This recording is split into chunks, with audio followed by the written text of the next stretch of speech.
All right, guys, and now I've made my way over to the Kingston booth. Actually, I should say HyperX booth, right? HyperX booth. Awesome. That's And, right. I'm with David here, who's on the HyperX team. And David, we've got a couple different things I've seen at your booth right now, some DDR4 modules, as well as the Cloud 2 headset, right?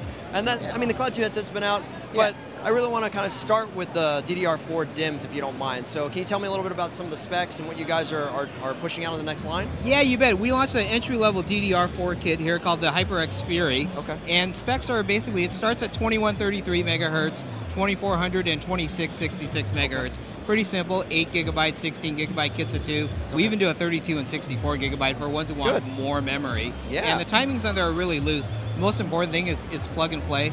All people have to do is drop it in as long as they're using an X99 system. And if it's Intel-based because of XMP, plug it in your system, it'll boot up to the rated spec. You don't have to go into BIOS. We make it easy for you. Yeah, fantastic. It's always helpful. And you also said that the timings you guys are keeping it really loose too, which is fine. That's totally fine. You don't need to have tight timings, especially if the capacity gets really big. Sometimes you get issues as well as the memory clock speed, right? Yeah, exactly. And if you want really bleeding edge performance, we have another line, our Predator DDR4. You can go in there, tighter timings, higher performance, way higher speeds, up to 3,000 megahertz. Awesome, man. That's DDR4 too.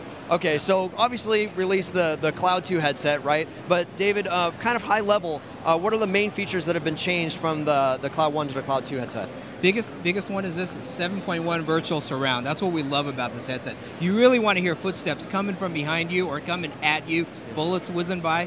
Turn on the 7.1, it'll do it for you. It's a hardware-based dongle. Okay. So basically, you just turn it on and off, no drivers needed. And the inline control box for it also controls mic volume and headset volume too. So it's really comfortable. We also put, a lot of people thought that the memory foam we put on the ear pads were a really nice touch. Yeah. We also have done that on the headband too to make it more comfortable. So aside from that though, I know you guys also have some awesome, huge mouse pads. Yeah.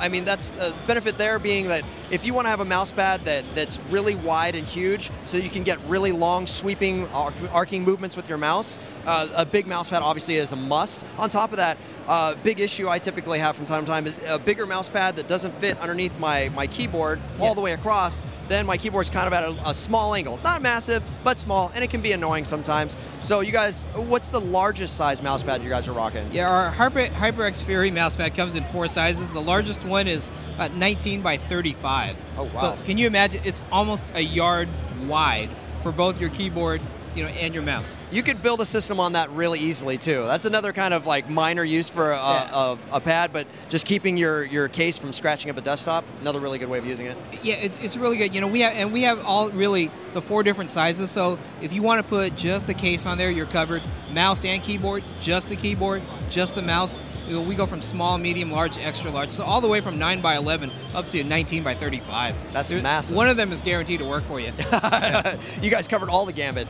Yeah, we did. So David, thanks so much for taking the time to speak with us. Thank you, man. No problem. Thank you. Thank you guys also for watching the video today, and stay tuned for more of our PAX East 2015 coverage.